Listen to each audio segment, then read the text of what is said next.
Halo adik-adik, apa kabarnya hari ini? Wah, senang sekali Kak Pilih hari ini masih ketemu sama adik-adik yang ada di rumah masing-masing.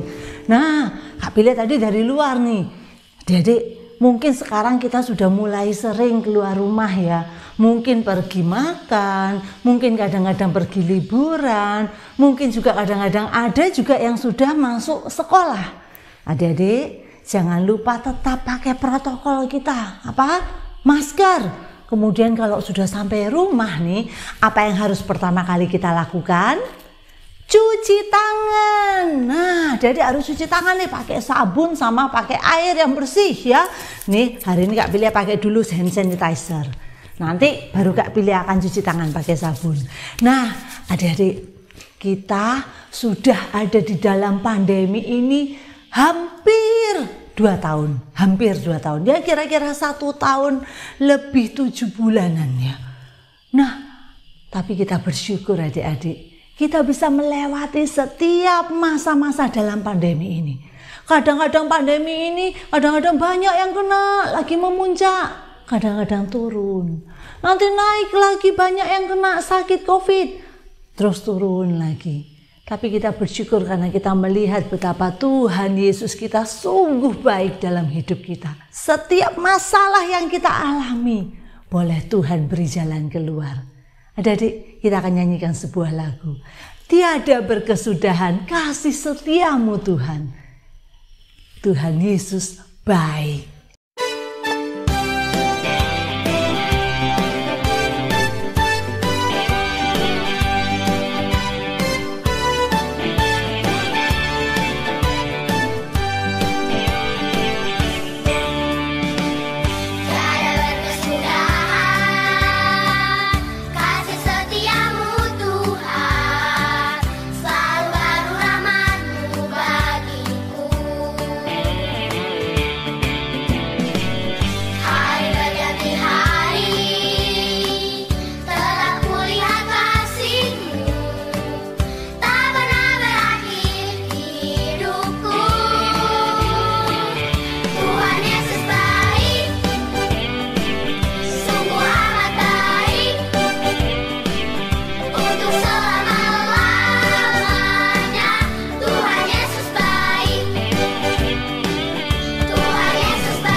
Adik-adik, mari kita berdoa.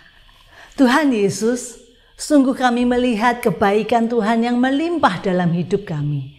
Melewati segala persoalan kami, melewati setiap masalah di tengah-tengah pandemi yang kami alami ini Tuhan.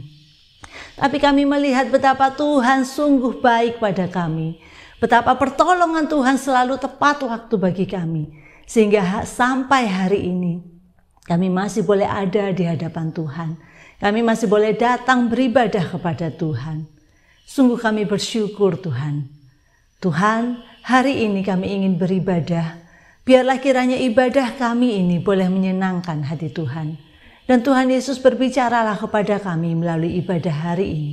Berkatilah kami melalui firman Tuhan hari ini. Di dalam nama Tuhan Yesus kami sudah berdoa. Amin. Adik-adik, kalau adik-adik lihat nih Kak Pilia masih memakai kostum SAR. Search and Rescue. Masih ingat ceritanya kan? Minggu lalu Kak Pilia cerita tentang Ratu Esther yang Tuhan pakai untuk menyelamatkan semua orang Israel pada saat itu. Nah, hari ini sebelum Kak Pilia akan masuk di dalam cerita Alkitabnya, Kak Pilia akan pasangkan sebuah video dari tim SAR yang akan menyelamatkan seorang bapak. Mari kita lihat sama-sama videonya.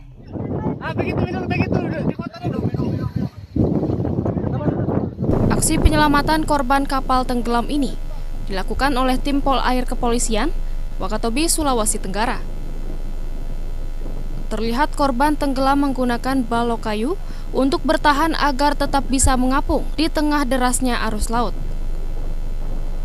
Polair Wakatobi yang melihat korban mengapung langsung melemparkan ban pelampung dan langsung dinaikkan ke kapal.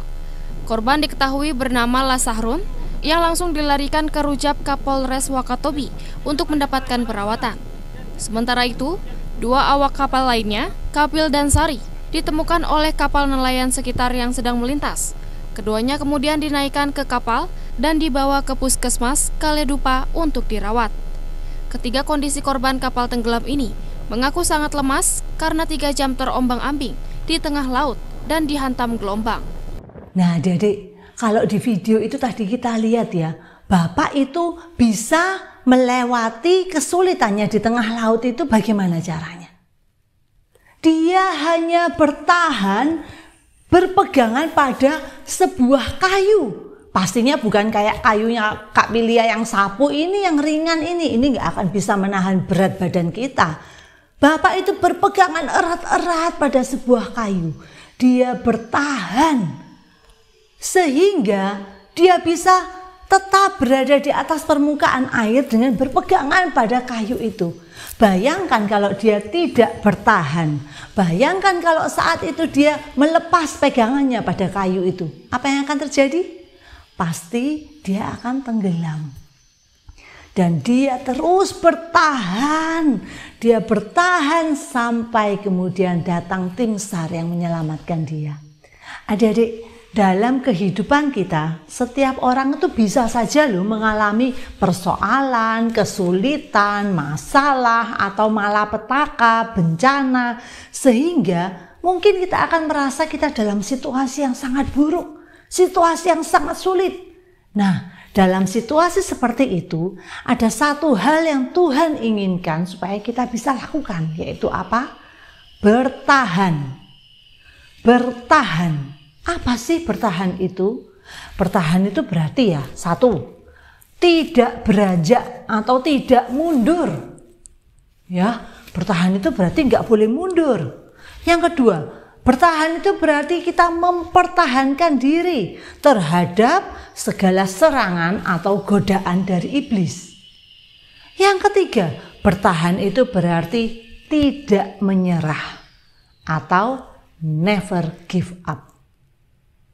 Apapun masalah yang kamu alami, tidak menyerah. Kak Pilia mau ajak kita nyanyi sebuah lagu. Ku tak akan menyerah pada apapun juga.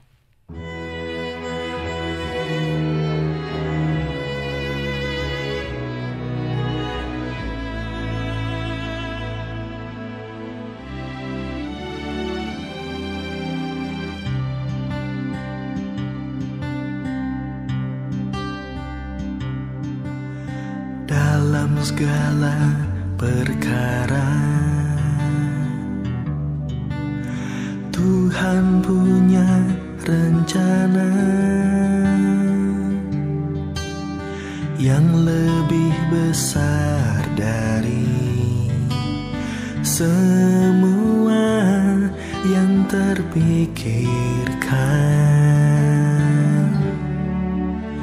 Apapun yang kau perbuat, tak ada maksud jahat, sebab itu ku lakukan semua denganmu Tuhan. Ku tak akan menyerah pada apapun juga, sebelum ku coba semua yang ku bisa, tetapi ku berserah kepada kehendak-Mu. Hatiku percaya Tuhan punya rencana.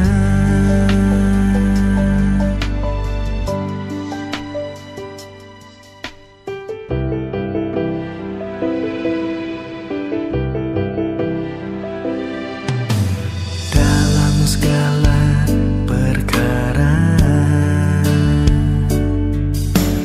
Tuhan punya rencana yang lebih besar dari semua yang terpikirkan. Apapun yang kau perbuat, tak ada maksud jahat, sebab itu ku lakukan semua denganmu Tuhan. Ku tak akan menyerah pada apapun juga, sebelum ku coba semua yang ku bisa, tetapi ku berserah kepada kehendak-Mu. Hatiku percaya Tuhan punya rencana. Hari ini Kak Pilia juga akan menceritakan tentang seorang bapak yang bertahan di dalam setiap kesulitannya. Bapak ini adalah orang yang sangat kaya. Dikatakan dia itu punya banyak sekali unta, banyak sekali lembu, sapi, keledai. Dia adalah orang yang sangat diberkati oleh Tuhan. Wah, adik-adik, hartanya banyak. Dan pada zaman itu, orang yang hartanya banyak berarti maka dia akan punya banyak hamba-hamba. Pegawai-pegawainya, karyawannya, budaknya itu juga banyak. Wah, itu salah satu cara melihat, ini adalah orang yang sangat kaya. Selain itu adik-adik, bapak ini punya 7 anak laki-laki dan 3 anak perempuan. Dan adik-adik, dikatakan di Alkitab, orang kaya ini mempunyai hidup yang sungguh benar di hadapan Allah. Adik-adik tahu siapa dia? Abraham kaya. Ada banyak sekali orang-orang tokoh-tokoh Alkitab yang kaya. Ada banyak juga tokoh-tokoh Alkitab yang dikatakan Tuhan mempunyai hidup yang benar di hadapan Tuhan. Tapi adik-adik, tokoh Alkitab yang hari ini Kak Pilia akan ceritakan ini sangat spesial. Karena dia mengalami sangat banyak kesulitan. Tokoh Alkitab yang akan Kak Pilia ceritakan hari ini diambil dari kitab yang bernama Ayub. Nah, kitab ini ditulis untuk menceritakan seorang tokoh Alkitab yang bernama Ayub. Adik-adik sudah tahu ya ceritanya sekarang ya tentang Ayub. Coba Kak Pilia bacakan di dalam Ayub 1 ayat 1. Ada seorang laki-laki di tanah Uz bernama Ayub. Orang itu saleh dan jujur. Ia takut akan Allah dan menjauhi kejahatan. Adik-adik, bahkan Tuhan sendiri berkata bahwa Ayub adalah orang yang saleh dan jujur. Dia takut akan Allah dan menjauhi kejahatan. Selain itu ya dikatakan apa? Dia mendapat 7 anak laki-laki dan 3 anak perempuan. Ia memiliki 7.000 ekor kambing domba, 3.000 ekor unta, 500 pasang lembu, 500 keledai betina, dan budak-budak dalam jumlah yang sangat besar. Sehingga orang itu adalah orang yang terkaya dari semua orang di sebelah timur. Konglomerat, milioner. Mungkin kita bisa bilang dia bilioner, orang yang sangat kaya. Bahkan dibilang orang yang paling kaya. Nah, adik-adik, Bapak Ayub selain dia cuma kaya, dia juga orang yang saleh, jujur, takut akan Tuhan, dan menjauhi kejahatan. Hidupnya hidup yang sempurna di hadapan Tuhan. Kelihatannya seperti itu ya. Orang yang sempurna kelihatannya. Nah, adik-adik, suatu hari iblis datang kepada Tuhan. Tuhan bilang, kamu sudah lihat Ayub? Ayub itu anakku yang saleh dan jujur. Dia takut akan Allah dan menjauhi kejahatan. Iblis bilang apa? Ya jelaslah Tuhan, dia pasti akan seperti itu, setia padamu karena dia punya segala sesuatu. Karena dia orang yang sangat kaya, dia tidak pernah mengalami kesulitan. Jelas dia akan menjadi orang yang setia pada Tuhan. Coba kalau kita ambil hartanya, apakah dia akan tetap setia?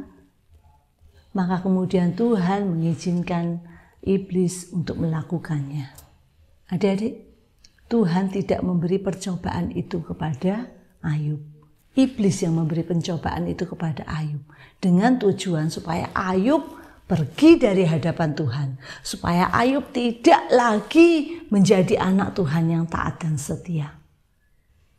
Maka kemudian dilakukanlah oleh iblis, dia ambil semua hartanya Ayub. Kambing dombanya, lembu sapinya, semua ada yang dirampok orang, ada yang terbakar, ada yang macam-macam. Pokoknya habis semua hartanya.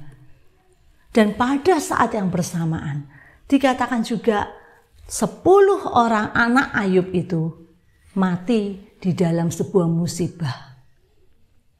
Adik-adik, Ayub kehilangan segala harta miliknya. Ayub kehilangan anak-anaknya. Dia tidak lagi menjadi orang yang paling sempurna hidupnya. Apa yang dia lakukan? Yang luar biasa dari Ayub. Dia punya sikap bertahan. Dia bertahan dalam segala penderitaannya itu. Dia bertahan dalam segala kesedihannya itu. Coba kita baca di dalam Ayub 1 ayat yang ke-21. Dengan telanjang aku keluar dari kandungan ibuku. Dengan telanjang juga aku akan kembali ke dalamnya. Tuhan yang memberi, Tuhan yang mengambil. Terpujilah nama Tuhan. Adik-adik, Ayub, dia berkata apa? Segala yang aku miliki ini adalah dari Tuhan. Tuhan yang memberi, Tuhan yang mengambil. Terpujilah nama Tuhan. Luar biasa. Ayat yang selanjutnya. Dalam kesemuanya itu Ayub tidak berbuat dosa dan tidak menuduh Allah berbuat yang kurang patut. Wah, adik-adik, Ayub menunjukkan sikap bertahan. Dalam segala kesedihannya itu, dalam segala kesusahannya itu, dia tetap hidup dengan benar di dalam kehendak Allah. Dia tetap tidak meninggalkan Tuhan. Dia tetap tidak berbuat dosa kepada Tuhan. Maka kemudian adik-adik, iblis gagal. Dia merasa dia tidak bisa, ternyata tidak mudah untuk menjauhkan Ayub dari Allah. Maka kemudian iblis datang lagi kepada Tuhan. Iblis bilang apa? Tuhan, Ayub itu tetap tidak mau meninggalkan engkau. Ayub itu tetap setia padamu karena dia dalam keadaan baik-baik saja. Karena tubuhnya tetap sehat. Maka kemudian iblis memberi pencobaan lagi kepada Ayub. Iblis memberi Ayub barah. Barah itu luka-luka yang berbau busuk dari ujung kelapa, pundak, lutut, kaki, bukan ya, ujung kepalanya sampai pada telapak kakinya. Adik-adik bayangkan, luka-lukanya itu dari ujung kepala sampai ujung telapak kaki. Seluruh tubuh Ayub mengeluarkan luka-luka yang berbau busuk. Mungkin saking menderitanya, karena sakitnya, karena gatalnya, sampai Ayub itu ambil sebuah beling, sebuah kaca, dipakainya untuk menggaruknya. Adik-adik, kondisi Ayub sangat menyedihkan.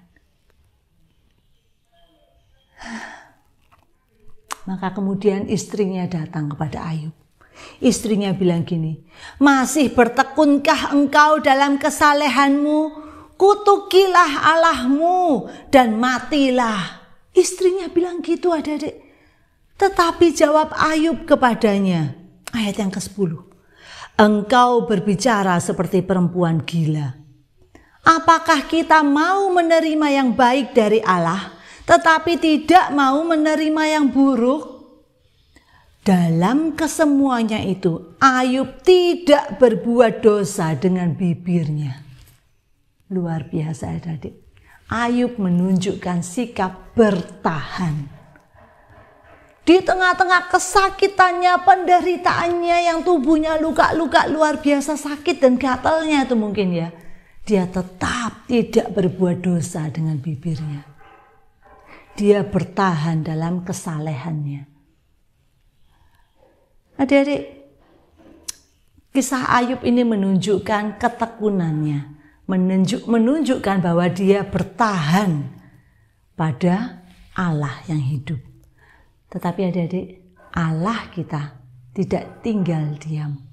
Allah kita tidak hanya membiarkan beban atau penderitaan kita saja.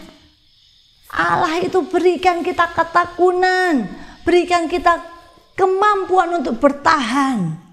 Allah berikan Ayub ketekunan. Allah berikan Ayub kemampuannya untuk bertahan itu. Sehingga Ayub tetap setia pada Allah di sepanjang penderitaannya. Adik-adik, apakah kita bisa seperti Ayub? Saat kita mengalami masalah, saat kita mengalami kesulitan, mungkin sekarang kesulitan kita hanya terbatas pada sekolah, pelajaran yang sulit, tugas-tugas yang sangat banyak, bosan. Adik-adik, bisakah kita bertahan? Bertahan seperti Ayub. Mintalah pada Tuhan, Tuhan tolong aku bisa bertahan, melewati semuanya ini, menyelesaikan setiap masalah, setiap kesulitan ini dengan pertolongan Tuhan. Adik-adik, pada akhirnya Ayub menerima penyelamatan dari Allah. Karena Allah memulihkan kembali keadaan hidup Ayub. Kita lihat di dalam Ayub pasal yang ke-42, di dalam pasal yang paling akhir dari kitab Ayub. Ayat yang kedua. Aku tahu bahwa engkau sanggup melakukan segala sesuatu dan tidak ada rencanamu yang gagal. Ayat yang ke-10. Lalu Tuhan memulihkan keadaan Ayub. Tuhan memberikan kepada Ayub 2 kali lipat dari segala kepunyaannya dahulu. Tuhan memberkati Ayub dalam hidupnya yang selanjutnya lebih daripada dalam hidupnya yang dahulu. Adik-adik, Tuhan melihat sikap Ayub yang bertahan. Tuhan melihat sikap Ayub yang terus bertekun dalam kesetiaannya pada Tuhan. Dan Tuhan memulihkan hidup Ayub.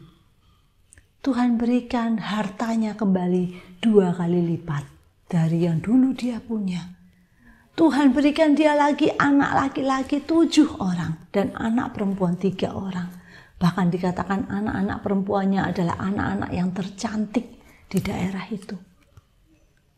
Dan dikatakan, maka matilah Ayub tua dan lanjut umur. Ayub mati dalam keadaannya yang berbahagia, dalam kondisi lanjut usianya. Adik-adik, Tuhan memulihkan hidup Ayub. Tuhan menolong Ayub untuk bertahan. Tuhan memberikan Ayub ketekunan sehingga dia tidak meninggalkan Tuhan. Dan pada akhirnya Tuhan pulihkan keadaannya. Adik-adik, apapun kesulitan yang kamu alami hari ini, apapun masalah yang mungkin ada di depanmu, bertahanlah. Bertahanlah, Dia menolongmu bertahan. Dia akan memulihkanmu. Dia, Tuhan Allah kita yang luar biasa itu. Dia yang akan menolong kita melewati segala sesuatunya, menyelamatkan kita. Seperti tim SAR yang tadi menolong seorang bapak yang bertahan berpegangan pada sebatang kayu. Ayat hafalan kita hari ini diambil dari Mazmur 13 ayat yang ke-6a. Tetapi aku kepada kasih setiamu aku percaya. Hatiku bersorak-sorak karena penyelamatanmu. Adik-adik, bisakah kita melakukan seperti yang dikatakan oleh ayat kita? Kepada kasih setiamu aku percaya. Hatiku bersorak-sorak karena penyelamatanmu. Kita akan berikan persembahan untuk Tuhan. Berikan yang terbaik bagi Dia di dalam bejana untuk Tuhan. Kita nyanyikan sebuah lagu. Segala perkara dapat kutanggung di dalam Dia yang memberi kekuatan kepadaku.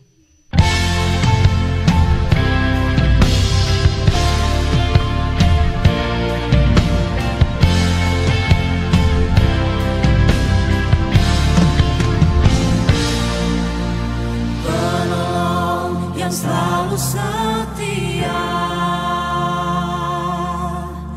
memenuhi keperluanku. Tak pernah Dia mengecewakan.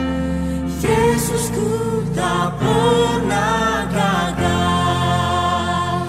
Segala perkara dapat ku tanggung di dalam Dia yang memberi kekuatan. Tuhan Yesus penolong dan sahabat. Tetap percaya Tuhan setia.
Adik-adik, mari kita berdoa.